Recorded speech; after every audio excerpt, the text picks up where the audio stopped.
Characters in film and TV are not realistic, so stop expecting them to be.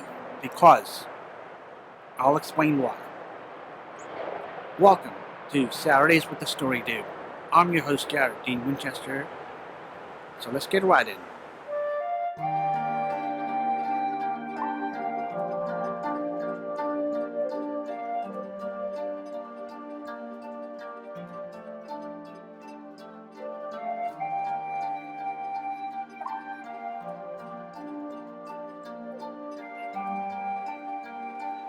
When you complain that a character isn't being realistic or a character's actions isn't being realistic enough,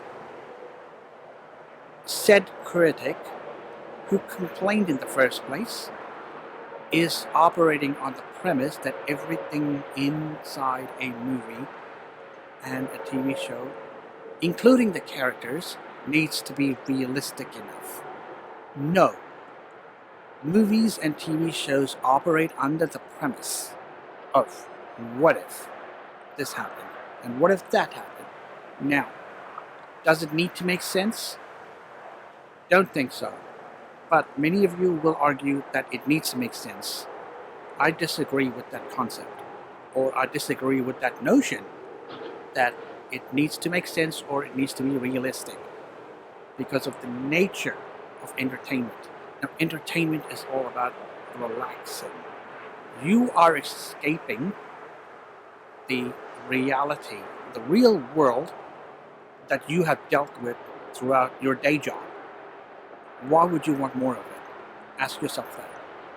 So, complaining that a character or what the character does isn't realistic or not logical is something you must eliminate from your criticism vocabulary or from your criticism book.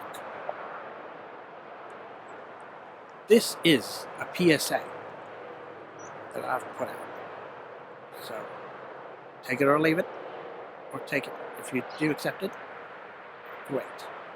But characters are not realistic or do not make logical choices as everyone expects, because movies and TV shows are make-believe.